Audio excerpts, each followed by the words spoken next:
Good morning. How are you doing? Okay, so as you probably determined, we have something pretty exciting going on today. So if you came to 51 Minutes this week, you will not be disappointed. And I'm going to hold off on announcing what that is. You can, draw your own conclusions, because I don't want to take away from the fabulous, talented Bobby Norman. Of course, I'm remarkable too. You want to take it away with a pickle? You can wait till the youngest I've never been associated with Heidi. We need some Heidi pigtails. Good morning. So here's the pickle. You are the listing agent. And it is during the inspection period, of course. And during that time, you're waiting, and the buyer's agent saying, oh, we've got a lot of issues. We're working through. We're going to get it to you. The proposal. On the deadline at 11:59, there is no proposal in your box. So you go to bed. You wake up bright and early, like 6:30 in the morning, and at 6:30 in the morning, there's a message in your inbox that says, did you get the proposal I sent? But there's no proposal. So they call the seller. Technically, what is it? Is it over? Since you did not receive it in your inbox at 11:59 or prior, that means what? The buyer must proceed and buy the property as is, regardless of what they find, right? Okay, so then, in that did you get this last night is the proposal. Okay? So the seller's agent calls the seller and says, what do you think? And the seller says, I don't know. I might want to go ahead and fix a few of these things, but let's call your broker. So they do. They call me. And so here's what I said. I said, well, this really is up to the seller. If they want to go ahead and respond to this proposal, they'll do some things and not do some things. In my opinion, you have gone down a path that has potentially accepted a late proposal, and you're willing to go into the resolution period, which means if you don't come to a resolution at the end of the resolution period, what happens? And the buyer gets what? Their earnest money. So the seller says, what should I do? Okay, what would you do? What would you say to your seller? Whatever you're comfortable with. It's up to them. It's up to them. So if they go forward negotiating this proposal, I'll do this, I won't do that, they can't go back and say you were late, right? You can't go backwards. I'm sorry, we didn't come to an agreement, you have to buy as is. So they either have to go forward and pretend, I'm assuming, that they did get it, or they're ignoring the deadline date and moving forward with negotiating a proposal, or they have to say, I'm sorry, you're late, you have to buy this property as is. Is that true in terms of my interpretation? Mr. Loy and Ryan, the attorneys at law here. What do you think? I think Bobby's right.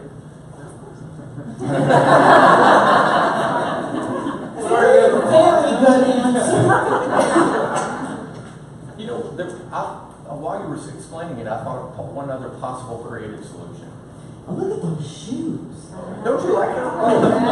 Wow, Ryan, those are hot. These are Ryan Carson shoes. And they match the tie. Yeah, he's got coordinate. Very No good. socks, very good. So potentially, you could declare that there was no resolution that was delivered during the inspection period. Proposal, proceed. However, you could enter into an amendment that memorializes that there was no proposal delivered during the period, but nevertheless, the seller agrees to do the following enumerated items. And that way, all parties agree that the inspection period is done, but the seller is only going to engage in item number 1 and 2. Okay, and what if the buyer says, I don't want only 1 and 2? Well, then Then you can go back because of this amendment? well, the amendment hasn't been memorialized yet until they sign it and agree to it. Well, what I'm asking is, can the seller negotiate, I only want to do 1 and 2? Yeah. And the buyer says, no, can we go back to they have to buy it as is, or have we gone down a path of no return? I think as long as they do it when the framework of you have failed as to your negotiation period. So we would have to then send an amendment back saying, I didn't think of this one. Okay, you have failed. If you don't agree to 1 and 2, you have to buy it as is. Yeah. And what if they wouldn't sign it? If they wouldn't sign it, then you're in the as-is position. I don't think you actually even need an amendment to be signed. They're already at as is right now because they missed the deadline. But if you go back to them and start negotiating on the proposal, I'll do 1 and 2 without some sort of declaration that you could be assumed to be negotiating in good faith on the proposal, correct? I think you could be, unless you put that first sentence in there that says, you have failed as to your inspection period. You have waived that by your inaction. However, the seller, in glorious good faith, agrees to do the following. Well, that's pretty much, yeah. Okay, so I told them, if you want to stay with you're failed and you have to buy as is, I told them to go ahead and state that and let that stand and see what happens. I'll say this too. And then if there's a whole lot of screaming, then you might sort of verbally say, well, maybe we can and see how that goes. But I didn't want anything like that in writing. Right. I think your answer is the safer of the two. Yeah. Well, that's really good because that was the pickle. Yeah. And I was talking to the seller and I had to be very careful. So you really have to stay on those deadlines. They're critical. And you have to know what your options are so that you can share them with your buyers and sellers and they can ultimately make the decisions, but they've got to know the consequences of either decision. So that was my people. I love it. And that was as always. Yeah. Good job, Bobby. Great pickle. I know. What's up? Let's with Tom.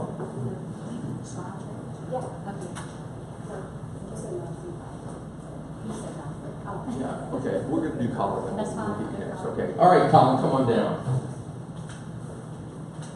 Hello, we do have a guest today, someone who has formerly been in real estate and is going to rejoin our ranks, we hope at some point soon. Jamie Carroll, way at the back there.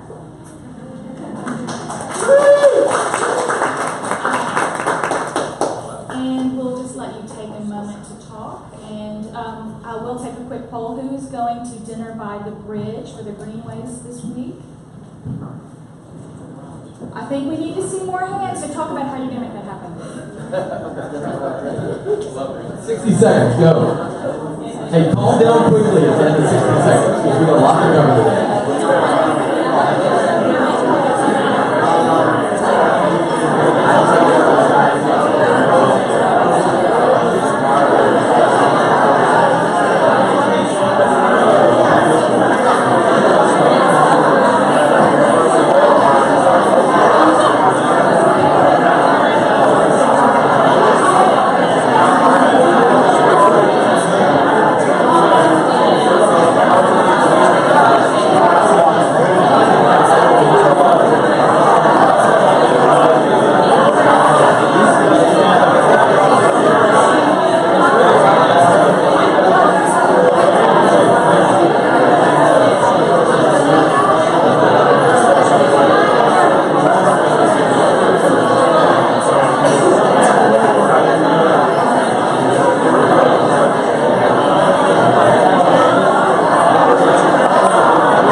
our very own Debbie Layton. Please give her a big round of applause. And you don't even know why yet. But Debbie does a lot of volunteer work with the Nashville Zoo, and she's going to give us a little introduction about the work that she does there. Thank you. Just like Eva, you got to have a microphone. I know, it's very uncomfortable for me, but I'm really excited to be able to talk about the zoo this morning because it's very near and dear to my heart. I grew up at the zoo. My dad took me to the zoo, some of my earliest memories. That was in Birmingham many years ago, and Nashville Zoo has been just such an inspirational journey for me to be involved with them and know what we do to protect animals around the world. So that's why we're here today. You see a little contraption over here. But just a little bit about the zoo. I serve on the Conservation Committee, and it is our mission to inspire people and inform them about conservation efforts around the world. And we also raise funds for those causes. And it is a separate fund from the general zoo budget operating fund of 8 figures. So you can imagine that we have to do a lot of fundraising. But if you're like me and you love animals, hopefully you've been to the zoo and you've seen some of the work that we do. And we've got, I'm going to talk to you just a little bit about our conservation efforts. So we have our global conservation efforts, which can be anything from our vet recently went to South Africa to work with the Rhino, International Rhino Federation, because you may have heard, which one? No, just go right there to the next slide. Okay. This wasn't exactly where I thought, but this is what we contributed, just our conservation. We contributed $1,270,000 last year. And this can be going to South Africa, and our vet did some things that she learned about a program. You may know about the poaching of the rhinos. In the Far East, the rhino horns are very, very valuable. A rhino horn can bring $1 million in China. And they're trying to educate the local people about the value of these rhinos, and even to educate people in these areas where they like to use them as a product. So they do things like trim the rhino horn so that it's not as valuable to poachers. They even dye some of them pink, which may seem a little strange, but if it keeps that animal alive, that's what they do. We also work with the Elephant Federation in South Africa, and you can go next. And one of our really exciting things is we work with local communities. Like we have donated $10,000 to save Vietnam's wildlife, and that includes a lot of different things. But one of our very favorites is my favorite species is the clouded leopard, which is the cub in the middle. But we work to save all kinds of animals, from this clouded leopard to the tapir, to something as small as the hellbinder lizard, which is a species that's native to Nashville, that is a huge salamander. Call it a lizard, it's a salamander, that was almost extinct, and we're now working to preserve that. So there's our baby, and they're just so cute. We have the foremost clouded leopard breeding program in the world, basically, captivity. We've had over 30 cubs, 18 litters, and when you hold one of these little guys, they look like a kitten. You know they're not a kitten. They are so impressive and so cool. So that's what they say about the agents here, right? That's right. That's right. By the time the deal's done, they know better. They're really a cool animal, and we hope you'll go to the zoo and see our clouded leopards. And another thing, like I said, we engage the citizens in the area where these animals live to say, guys, you know, you've been brought up for however long, hundreds of years. It's in your culture that you need to be afraid of these animals, and they don't have any money there. And so if they can get a lot of money for a rhino horn, they're going to do it. So we even contribute to farming education and other job opportunities to these local peoples, so that maybe we can back them off from some of the poaching that they do. And here's he's a kind of strange looking guy, but this is the hellbender salamander. And you know, you don't think about how many little creatures like this have become extinct, and more than ever becoming extinct around the world. So we're working to keep this little guy going in the wild, just here in our own community.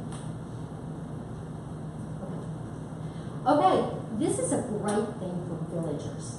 We do community outreach, just like we do with Habitat and different things. We go out and we clear areas that have invasive plant species that are bad for the animals and bad for our environment in general. And this is something we do a few times a year, and I'll keep you alerted to that, so that if you want to volunteer and go pull weeds or do whatever, that would be a great function for us as a village family, and maybe even taking our clients to involve them in the zoo. And that's kind of it. But what I'm really excited about is that, you see, we have some visitors coming in, and I'm so excited to say that the Village Fund is partnering with the National Zoo. So now we will have an annual donation to the zoo, which is great for the zoo, but it's also going to be great for us. And I'm going to let Lloyd tell you kind of what he's got in mind about. Well, we also have the tickets. Yes. Yeah. Well, I was going to let you tell them about the little party.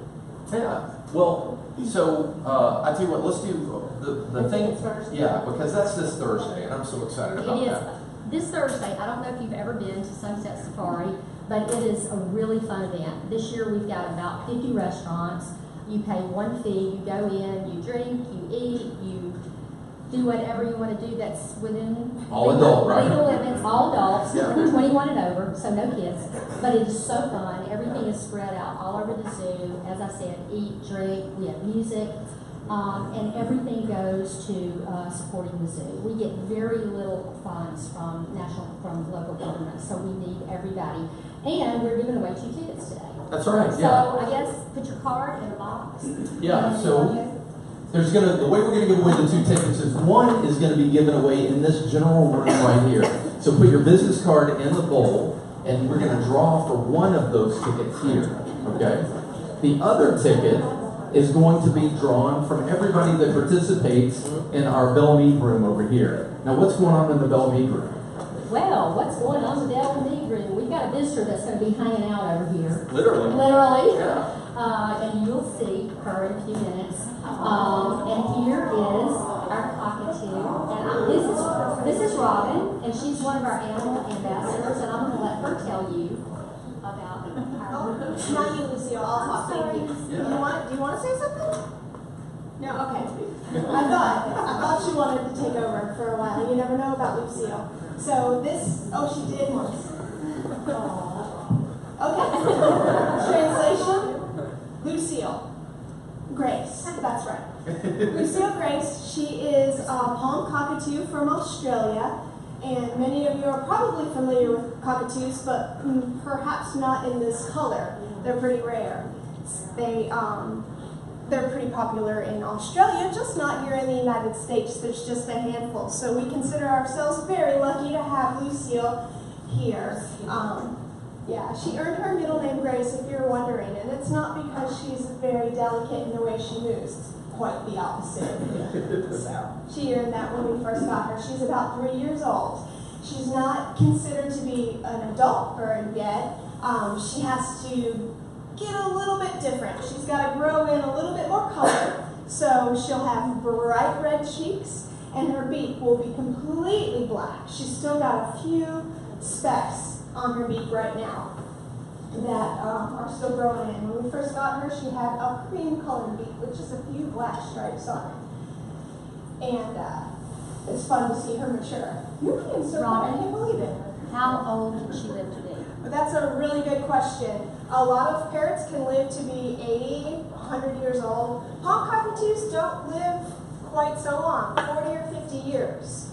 They also reproduce a little bit slower than a lot of the other parrots because they only lay eggs every 2 years. And it's 1 to 2 eggs, and usually only 1 chick survives.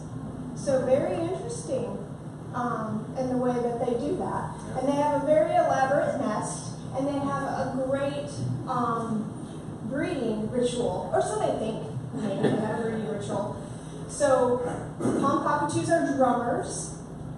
So anybody in here like to play the drums? No, but maybe you like the drums anyways. Yeah. Humans drum and palm cockatoos drum. They pick their own beat. No male cockatoo has the same beat as another male. And maybe it's to attract the females, who knows, it might be to entertain the other cockatoos. But scientists have studied that and followed that noise to the nest. They've put nest cams up and they've caught footage of it, so it's quite amazing to see. And yeah, they do that to attract the attention. And they have, inside their nests, they also have these little couch-like, they built couches basically, or seats that they hang out in their nests. So different than other kinds of birds. So it's quite amazing if you ask me. She loves to build things. It's one of her favorite things to do. And her favorite thing to do is flying. She doesn't seem like she wants to fly today. I cannot believe she is sitting still. But that's a good thing because everybody said a little prayer because you get to get your picture taken with these two fabulous animals to go on your Facebook page and to promote the National Zoo. So we are hoping that everybody's going to be happy. So are we going to let people start to fill in? Yes, that's right. Oh, what I'd like to do is during the rest of 51 minutes, we're going to keep trucking out here with the meeting. But I want you guys to get up a couple at a time. Do it like you would the restroom at the front of the airplane. If you see somebody forming a line up here, oh, there we go. Quiet, everybody be quiet.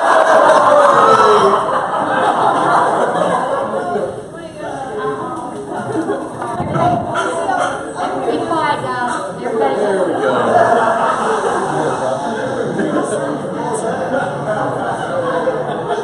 Thank you, guys. Hey, listen, just like a real estate transaction, you never know what's going to happen, right? Good job. It's time in this program when we're supposed to fly apparently. Yeah, that's right. Yeah. If we be quiet, our photo situation might last longer. So. Yeah. Thank So you. Yeah, there's no guarantees that the animals will be out for very long. There's no guarantees that they'll stay out or stay put and that everyone will get an individual picture. So just take advantage of the time when we're here. that's But right. if not, we can make other arrangements for us to either go to the zoo or maybe bring some animals back. We'll try that too. Yeah, that's wonderful. But let me just say a couple of very, very brief things about fundraising, about what you can do for the zoo. Every time you come to the zoo, part of your entry or your membership or your event ticket goes to the Zoo Fund in general and to Global Conservation. So please do it. And this is a very, very small thing. It's only pennies. But if you shop at Kroger, you can send your donation to the zoo. If you just go on the Kroger website, go to Community Rewards, and put in National Zoo, every time you buy groceries, a few pennies will go to the zoo. So we would love for y'all to do that, and I'm so excited that we're going to be part of the zoo. So come out. Oh, and I didn't talk enough about Sunset Safari. Tickets. The tickets are $150 unless you're 21 to 29, and then they're $100 because we want more younger people. We've got like old people and really like me and really young people. So if you're 21 to 29, your ticket is less. So come out, bring a client, impress them, and how you're involved in the community, and come to Sunset Safari. And the ticket, they didn't pair up with Robin in time. Your ticket, if you win it, will be at Will Hall with your name. Thank you.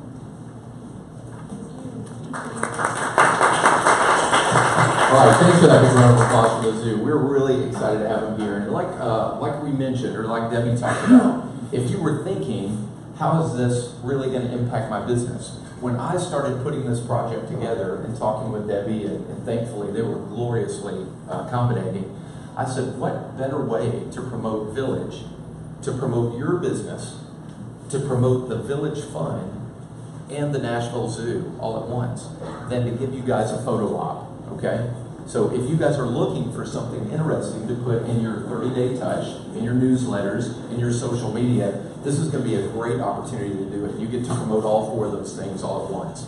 So as they're getting set up in there, Mandy's going to be in there to hold your iPhone or your camera and take a picture for you, so it'll be on your phone. And they've got a backdrop in there that says the Village Fund, and of course they're going to have a sloth and the cockatoo that you just met out here.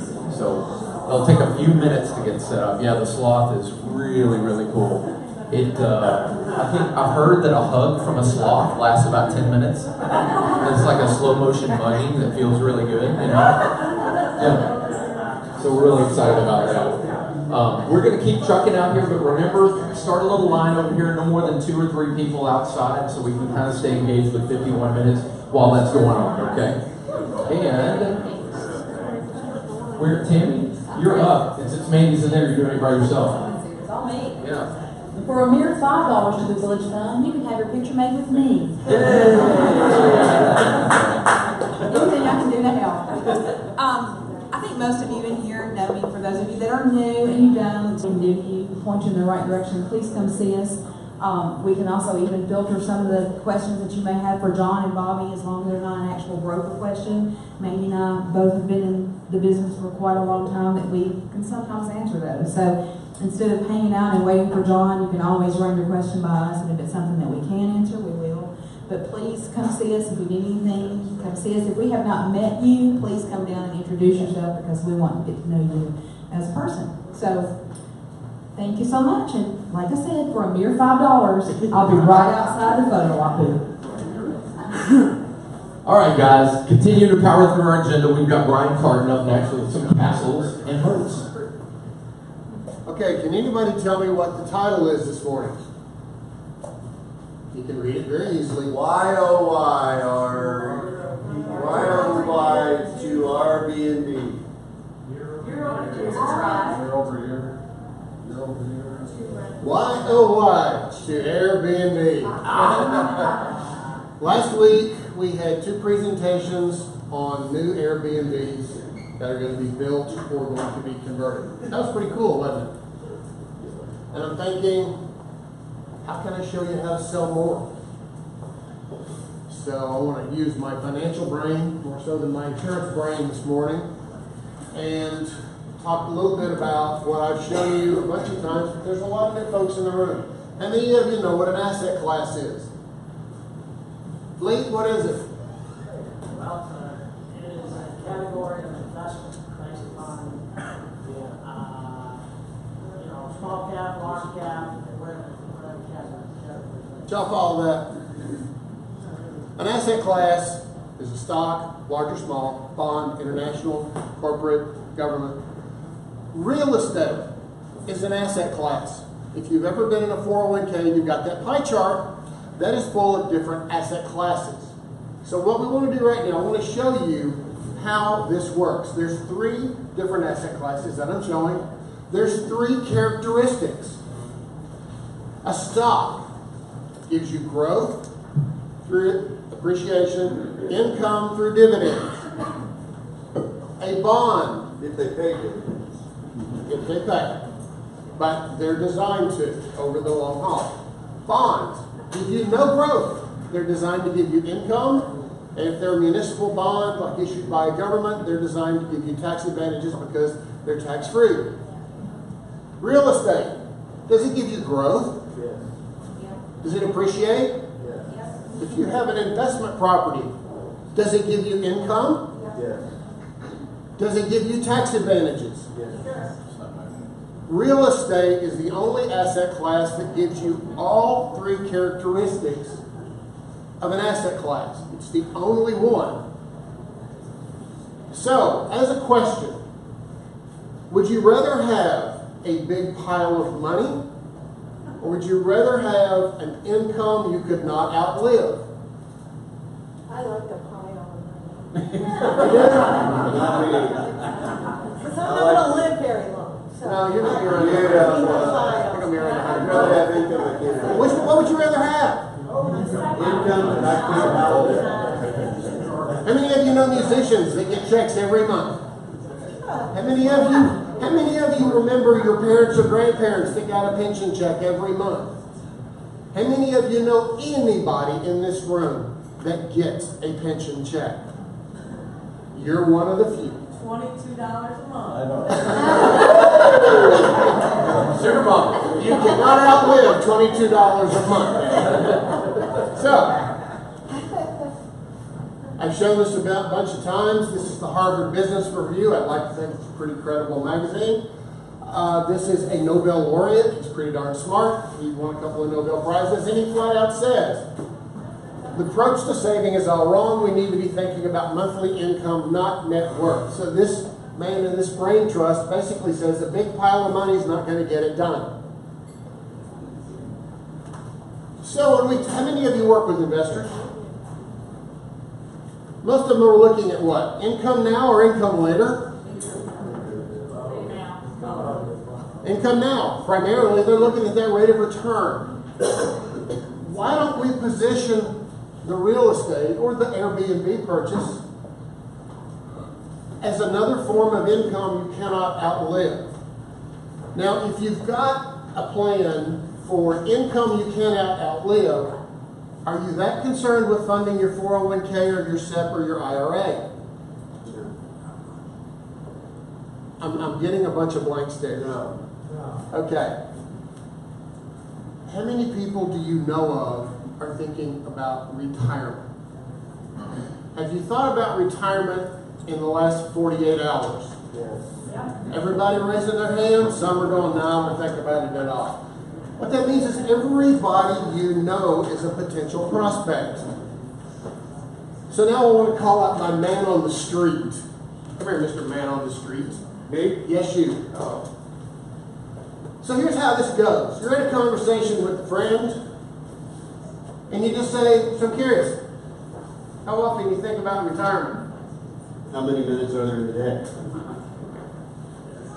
Does it bother you to think you might not be saving enough money to last your entire lifetime? Yes, it bothers me. How much? A lot. A whole lot? A whole lot. A whole lot. Okay. How's your 401k working for you? Well, it's a 201k. How come? I haven't been able to contribute to it the way I had hoped I would because of life, and it took a beating, and must I go on? But if you're me, love is grand, divorce is several hundred grand. Okay. Are you open to new ideas? Absolutely. Absolutely. Round numbers. How much money do you keep in savings? But round numbers. How much money do you keep in savings? Is that an invasive question? A little bit. When I say round numbers, 6 months income? just round numbers, ballpark it. Give me an idea. What am I looking for? I'm looking for down payment. That's a good alternative. How many months of income do you keep in savings? There you go. That's less invasive. Take a picture of that or email me or whatever. Have you ever thought about investing in real estate or more importantly, short-term rental? Would you be open to sitting down with me and our in-house insurance and financial guy and our in-house lender to talk about more strategies? Sure. How easy is that? Pretty easy. Connie and I have been working on a lot of things. We've done a variety of presentations. This one right here with Deborah, with Randy. We are open to helping you. We are open to serving you and helping you sell more properties. Full disclosure, I own 2 short-term rentals. The reason I did it, they're designed to be paid off in 10 years. So I can have mailbox money. It's the fundamental reason I did it. So if you want to learn more, come see me. Have a great week. Thanks. And don't forget, if you missed 51 minutes a couple weeks ago, last week, we talked about 2 new short-term rental properties, large multifamily developments that are coming on board. So if you didn't hear about those, just ask your neighbor or come find me afterwards. And we're going to do some new listings. So Jan Walters, where are you, Jan? Where are you? All right, looks like I'm doing Jan. Okay. 4451 South Trades Boulevard just listed. It's charming. This one, 3-bedroom, 2-bath. It's ideal for those wanting a 1-level home located in the Old Hickory area, hopefully close to the lake. Enjoy the lakes. Oh yeah, look at that. And nearby golf course in Old Hickory. Just a few minutes from downtown. Has a great fenced-in yard and 2-car garage attached probably in Old Hickory. So that's 246 in MLS 7. Jesse, are you here? Are you going to be Jesse? All right. Jesse, you changed your hair. So this, I'm excited about this because it's my sister and brother-in-law's. So I know they're doing a good job. But they've renovated this house on Elliott, which is kind of near, if you're on 12 and you just take a right after 8, about 2 streets up. But it's an awesome renovation. Hardwoods is throughout, and if you want to see it, let's see. All right. Right here nearby. What about Drew? Where is Drew? Yeah. Is she having a baby right now? Yeah. All right, well, since she's in labor right now, 1900 Bridger Jones Road, Green Hills Terrace. That's unit C210. 1 bed, 1 bath, 625 square feet. Condo in the heart of Green Hills, of course. It's a fabulous view of a newly renovated pool. Freshly painted, new hardwood floors, new carpet bedroom, door windows installed in 2013. Club amenities hitting the market next week, so it's early. You get an early peek at it now. 170 in Green Hills. Those are hard to find for sure. Maggie. Oh, you're going to be Maggie. All right.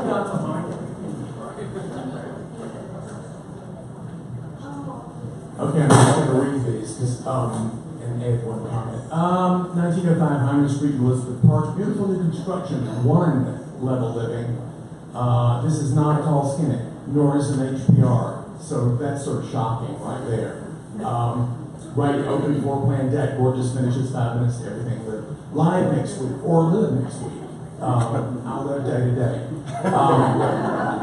4809A Kentucky Avenue. She doesn't say this, but this is a tall skinny. 3-3 great floor plan, all ER have own bath. 1 suite down, upgrades all over. I mean, all over. Even in places you wouldn't expect. Low maintenance, yabba yabba. Like condo living, but with more space. Depends on the size of your condo, of course. Walk to all the great restaurants, dog park, and going on next week. 460-ish. Just got a lot of ishes there. Thank you very much. I love it. All right, we've got Jane on the other side. From what I hear, by the way, the sloth is getting a little antsy. Sorry to double dip you on ant metaphor, animal metaphors, but if you get a couple more people in line over there, if you want to catch the sloth.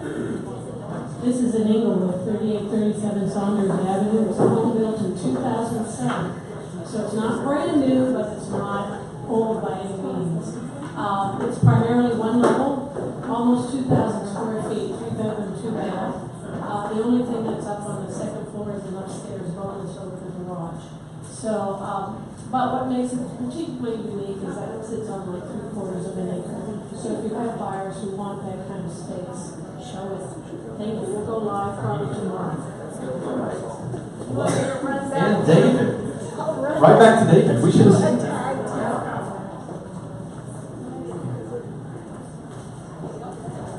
Okay, this is for all of you who need a little fresh air and privacy. This is 1040 Street Road. It's safe, sane, and sanitary, Kingston Springs.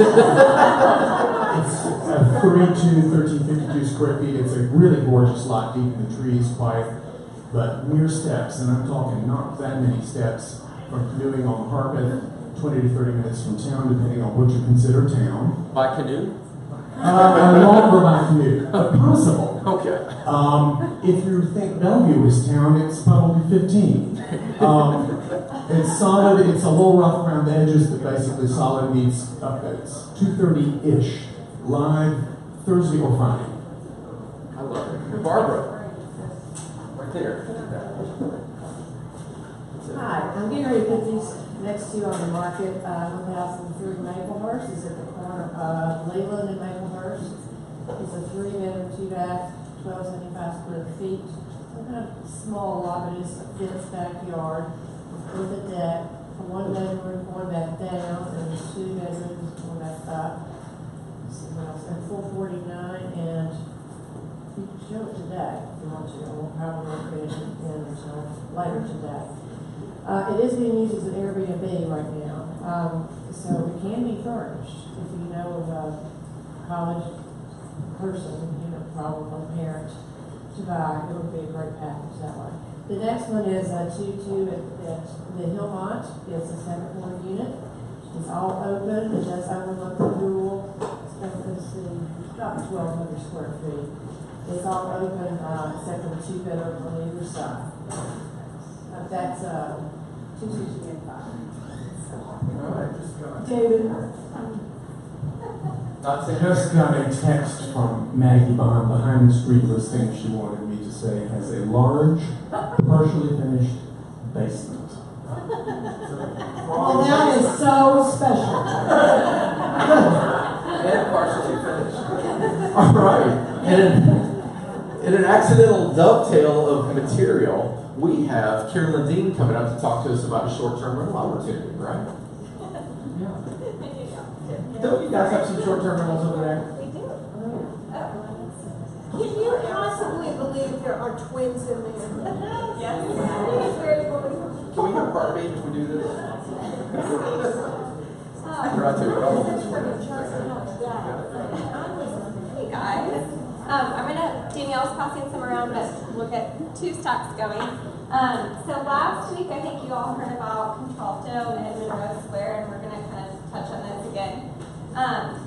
I've presented Alloy several times, but recently Phase 2 has gotten short-term rental approved, so they do not have to be owner-occupied. We have 20 units over there. 2 of them are under contract already. We haven't officially launched sales on this. But we have 9 flats, which are 650 square feet, and 9 2-story townhomes. So you can buy them separately, you can buy them together. If you buy them together, we all have discounted pricing. So just email me if you have a client who might be interested in that.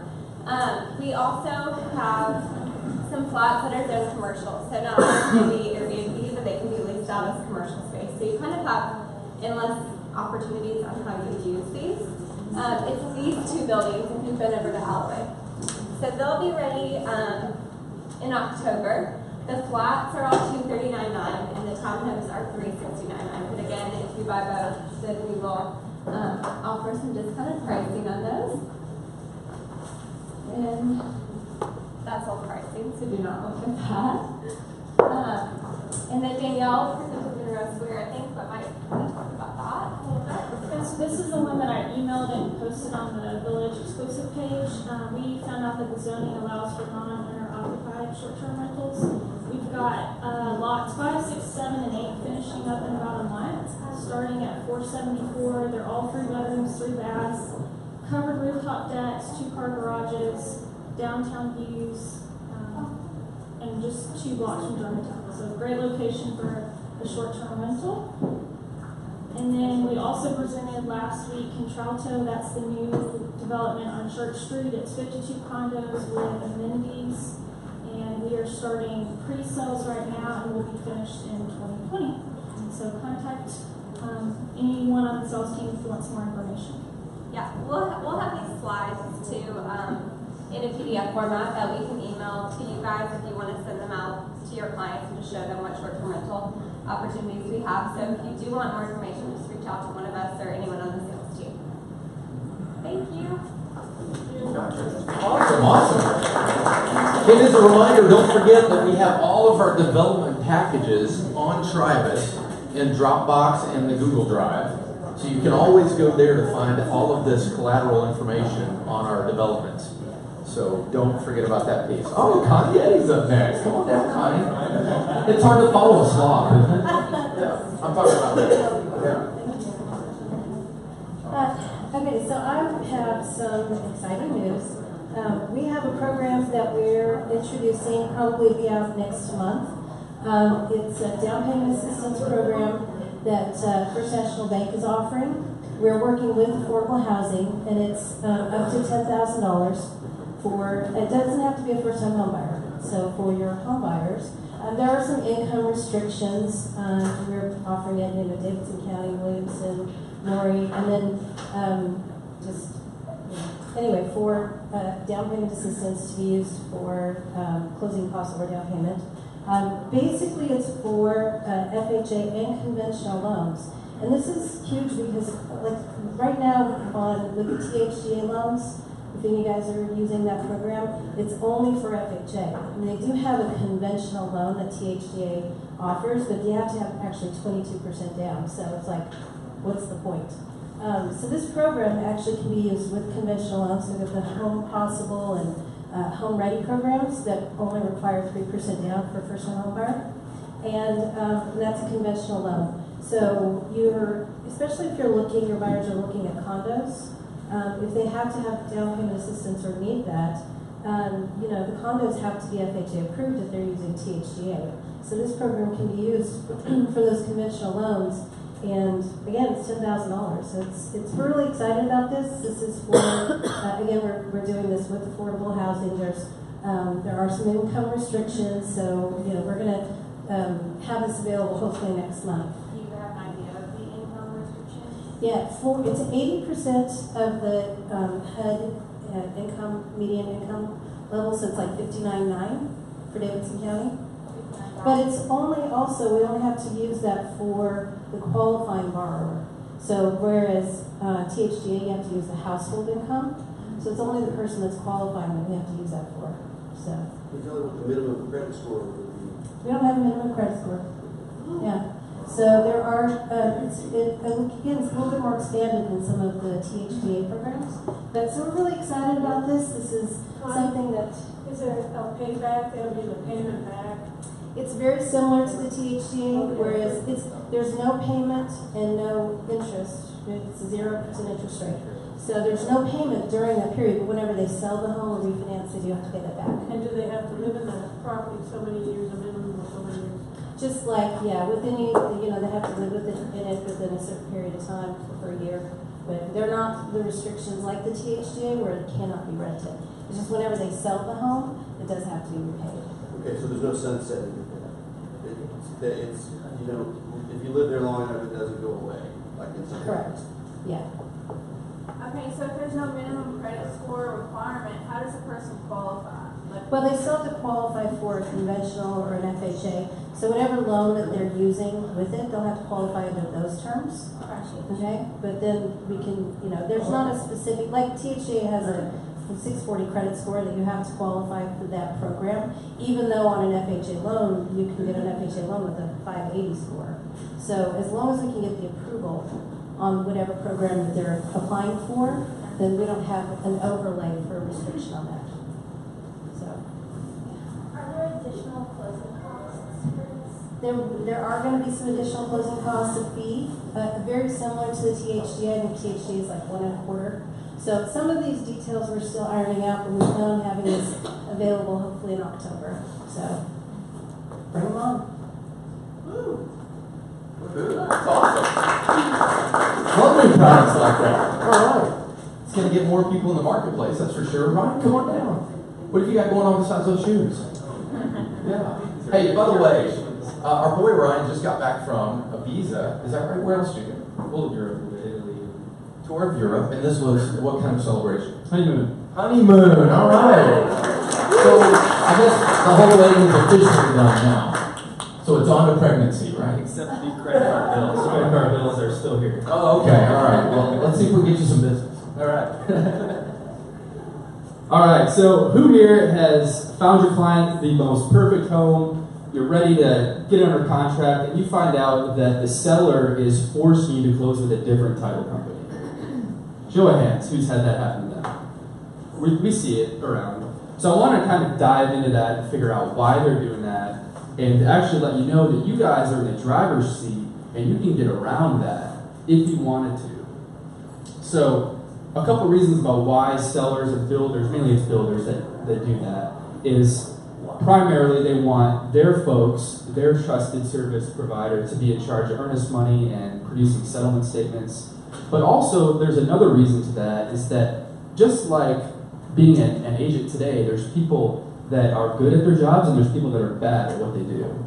So if you mandate that the buyer close with your title company, you have a good feeling that they do good work. So you're feeling confident that you'll be able to close on time, because nobody wants a title company to delay closing. And some of the little smaller operations have done that in the past, but they go in and out of business. There's small companies, there's large companies, just like anything else. So those are the two main reasons. Now, everything is negotiable. And if you wanted to fight hard to close with who you want to, because I know down at Rudy Title, our processors are very protective over the agents. They will do anything for you guys.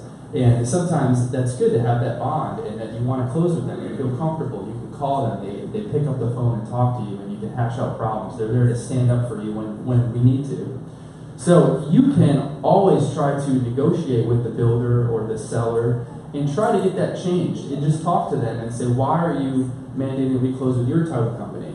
If it's that they want to hold earnest money, well, we can probably work that out. If it's that they want to make sure that it closes on time, well, then if you tell them you're closed with Rudy Title, who you guys heard last week is doing the most business in Tennessee, we have a really good record of closing on time, then maybe they'll be all right with it, with letting it slide this one time and say, you know what, this is fine. I know Rudy Title. I've closed with them before. They do good work. We can make that work. Then you can get hooked up and close with who you want to close down at Ruby Title, now be forced to close with this other title company who doesn't know you and may not stand up and fight for you like you want them to.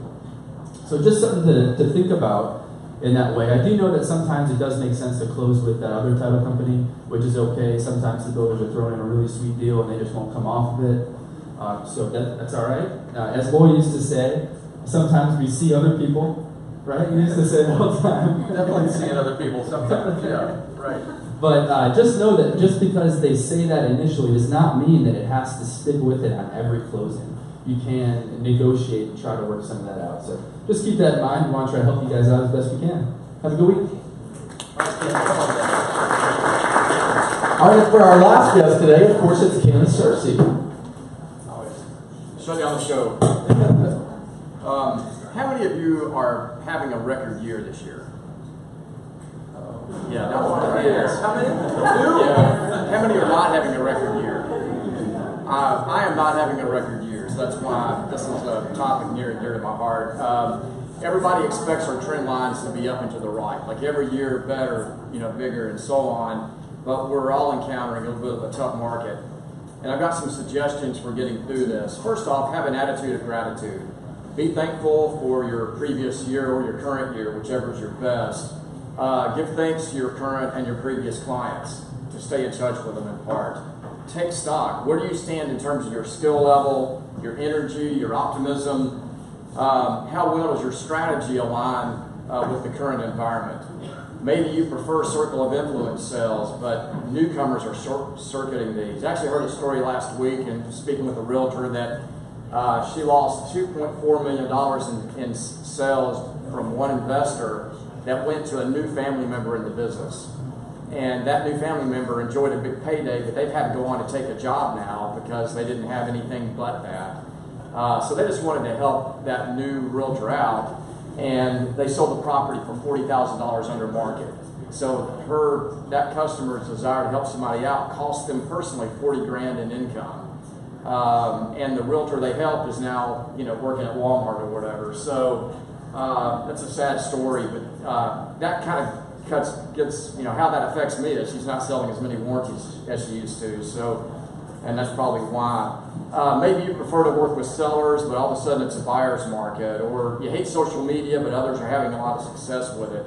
And maybe you're feeling burnt out from all the effort in the previous years, just when the market is shifting and sales are getting harder to get. I'd suggest that you develop a plan, make changes where needed, and emphasize what is working and get rid of what is not. Control what you're able to control. Studies have shown that those that have an internal sense of control have more success in life than those that believe in fate. Popular slogans and sayings kind of support this. Whether you think you can or you think you can't, you're right. You ever heard that one? Or I've seen this a lot on Facebook. She thought she could, so she did. That applies to guys too.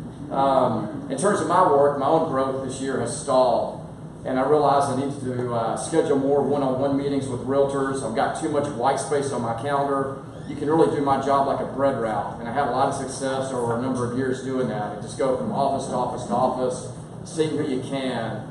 But that's not necessarily getting you in front of the most important people in the office and the operation. So I'm going to be making more calls into Village. If I call you, please accept a meeting. If I don't call you, feel free to reach out to me. Finally, since this presentation was brought to you by America's Preferred Home Warranty, why not make the decision to use a home warranty? Be one of the ones that you firmly support with your customers. Not just our company, but the industry has found that homes with warranties sell for more money and sell faster, fewer days on the market if they have a warranty attached. Starting to use a warranty again in your transactions can just... By the way, I'm going too. I bought my